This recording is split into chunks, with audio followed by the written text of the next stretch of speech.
Welcome to Cricket World TV. I'm John Pennington. I'm joined by Matt Carter for our almost instant reaction to the finale of the 2014 NatWest T20 Blast, won by Warwickshire in dramatic circumstances, beating Lancashire in the final at Edgbaston by just 4 runs. Matt, once again, the 2020 finals day has really delivered. Yeah, it's always a brilliant day. I mean, it's a packed out house. Edgbaston always do it brilliantly, the 2020 finals day. There was so much drama, as there always seems to be. There's always a story. This year, of course, we had Flintoff and Birmingham winning on the home ground. But, I mean, it's just a brilliant day. I mean, where else are you going to see a bloke dressed as a chef chasing after a bloke dressed as a shrimp down the aisles while there's brilliant cricket going on? I mean, it's just a wonderful atmosphere and just a brilliant day, really. Yeah, and there was a little bit of rain around as well, but it didn't hang around for long enough to really interrupt things. Let's just sort of do a bit of a review of the day then. We started off with the Birmingham Bears taking on Surrey, and they scored a huge 194. And then Jason Roy, we talked about him a lot in the build-up. He scored 50, but there wasn't really much else off for Surrey, and that was probably where they lost that game, wasn't it? Yeah, it was a similar sort of story for Surrey that's typified their campaign. I mean, I think look at Jason Roy scored 9 of their 11 half-centuries this campaign, which the rest of the batsmen really hasn't stood up. And I think there was always a danger if they were going to be set a really big total. I mean, they've stumbled across the line in a lot of their chases that they were going to struggle. And of course, they had a bit of a nightmare with the ball. Jay Dernbash had another 2020 finals day to forget. But I think in terms of complete teams, that Birmingham were a much more complete outfit than Surrey, who were relying on the individual brilliance of Roy to get them through. And once he'd gone, it all sort of fell apart, and it surprised me when you look at the talents they had, the likes of Peterson, Davis, guys like that down the order, Mahmood, and it just never really came together for them, unfortunately. It's a little bit disappointing for me, Matt, that Kevin Peterson was sort of roundly booed when he sort of came in. What did you make of that? Disappointing or fair cop? What do you think? Yeah, I think it's harsh. I don't really understand why he was booed. I mean, this is unfortunately this is part of the theme of these days. There's always going to be a pantomime villain, and unfortunately Peterson was selected for it. I think he carries that stigma. He's a love-hate sort of figure, but I think it's harsh on him for everything that he's done for English cricket, and his exit is it really his fault? Obviously, that's a story for a whole different can of worms. But I think like I said, I'd agree with you. It was harsh for Peterson to be booed. Yeah, well, so that was that one. Then Birmingham got through to the final, and then we had the second semi-final, which was an interesting game because Hampshire, who've got this immense 2020 pedigree, won it in 2010, won it in 2012, have been to finals day for the last 5 seasons, and then chasing a modest target against Lancashire. But for Jimmy Adams scoring 50, they wouldn't have got to 100. So Lancashire almost got there quite comfortably in the end. Yeah, the wheels really came off for Hampshire. I mean, they've got an intriguing record. They've actually, I don't think they've ever won a semi at Edgbaston or something like that, which is, consider their phenomenal 2020 finals day record. That is pretty surprising. But I think similarly to Surrey, Hampshire, there were holes in their team. Once Carberry and Vince had gone early, I think they were never ever looking likely to get the victory. And I think they desperately looked to seam bowl a lot. I mean, they got on top. Will Smith bowled an absolutely dream spell. He got rid of Butler. And then Lancashire were just able to really get a little bit of momentum towards the back end of their innings. And I think Birmingham and Lancashire are probably on the day the 2 most complete teams. I mean, Hampshire and Surrey, they both had limitations, but the 2 that made the final was certainly, it was very difficult to actually pick weak spots in their lineups, to be honest. Yeah, and then we got through to the final. Then Warwickshire batting first, as I say, again, they batted first and got a big score.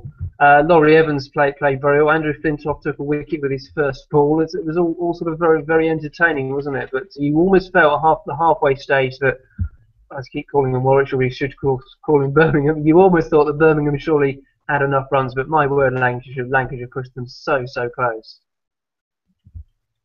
They did, definitely. I mean, Warwickshire, people have questioned their batting. We've done it ourselves, but the last three innings that they've posted above 180, so they've really put us to shame there. And as you say, Laurie Evans was brilliant, especially, I mean, the spinners were tightening in the grip, and he bided his time, Evans, which was particularly impressive to see. He waited until the seamers came back at the death, and he really took them to the cleaners. And that total was always going to be really tested on finals day. The highest score it would have been to ever win on finals day. And also, you think the Lancashire haven't actually chased successfully once in this tournament. I just wonder if they're a little bit ring rusty. I don't think they helped themselves with their batting order. I think Khawaja used up a lot of balls. Jordan Clark, even Flintoff. I mean, for him to be coming in at number 9, yes, he's rusty, but would it have been worth just moving him up the order, having a little bit of a gamble?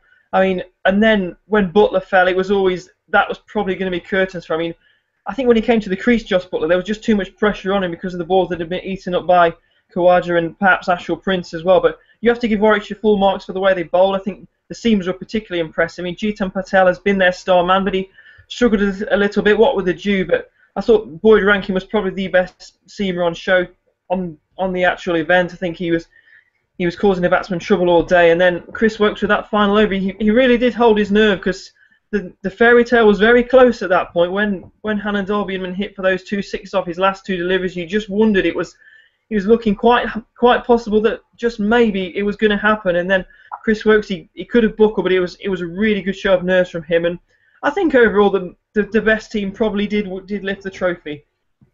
Yeah, I think I'd agree with you there, Matt. You sort of picked up on a lot of points. I was going to ask you there about Jitan Patel, the way that the England players came back and did very well. Josh Butler, not so much him, but certainly Ian Bell in the semi-final. You talked about Chris Woakes there, who came back and delivered a superb final over. But also nice to someone like Oliver Hannon Dolby, who I thought bowled pretty well as well to set that final over up. So it's not just about the big England stars coming back. 2020 finals day so often throws up these other lesser-known players, perhaps to the global world. Laurie Evans isn't a major star outside of Warwickshire, really. So lovely to see those sort of things happening as well. Yeah, definitely. I mean, it's often bigged up as a game of individuals, 2020, but on a lot of occasions, the most complete team do end up triumphing. And you could pick out any number of Warwickshire players who've really had an excellent day today. I mean, William Porterfield in that setting up that score against Surrey was excellent. Varun Chopra has contributed a couple of occasions with decent scores. And as you say, Hannon Dolby, a pretty much unheralded player. He's come from Yorkshire, but his collection of slower balls were terrific, and they really pegged back Lancashire. And you have to say Warwickshire, they were just fantastic, to be honest. I think they've come through in a pressure environment, and I think in the group stage they had to win the last 3 games to qualify. They did that. They went to Chelmsford, which, as we know, is a hugely testing place to go. They overcame that assignment, and I think from what they've done, I think there is no doubt that they are deserving, of the trophy. Certainly are, and I believe you picked Birmingham to win when we did our sort of preview a few days ago. So well done to you on that one, Matt. My county, Somerset, I believe, won the mascot race, so we sort of took something home. And I want to finish this hotspot with a bit of news on your county, Derbyshire, because today we know that Cheteshwar Pujara has, subject to final clearance and visa applications and everything, will play the final 3 games of county championship cricket for you over at Derbyshire. Just give us your reaction to that signing. We thought he was going to go to Leicestershire, of course, but not so. Somewhere else in the East Midlands. Yeah, it was looking like Leicestershire, but unfortunately nothing seems to be going right for them at the moment. But no, for Derbyshire it's an excellent signing, and for Pujara I think it's going to be beneficial to him. I mean, there shouldn't be masses of pressure on him. He should be able to acclimatise a little bit more towards English conditions, and hopefully next time he comes back for India he will be more of a complete player. I mean, he showed glimpses of being good in this Test series, and uncharacteristically perhaps lost concentration, which isn't typical of Pujara. But I think for Derbyshire it's a big boost. They'll hope they can get some bums on the seats. They've got quite a hefty quite a hefty Indian population here. So I think it should be, in theory, a win-win situation for everyone. Caps a pretty decent week for Derbyshire, having booked their spot in the Royal London quarterfinals earlier on. Absolutely, and we'll be looking ahead to those games probably in our next hotspot. So, Matt, thank you very much for joining me for this review of the T20 Blast. It's been a pleasure as always.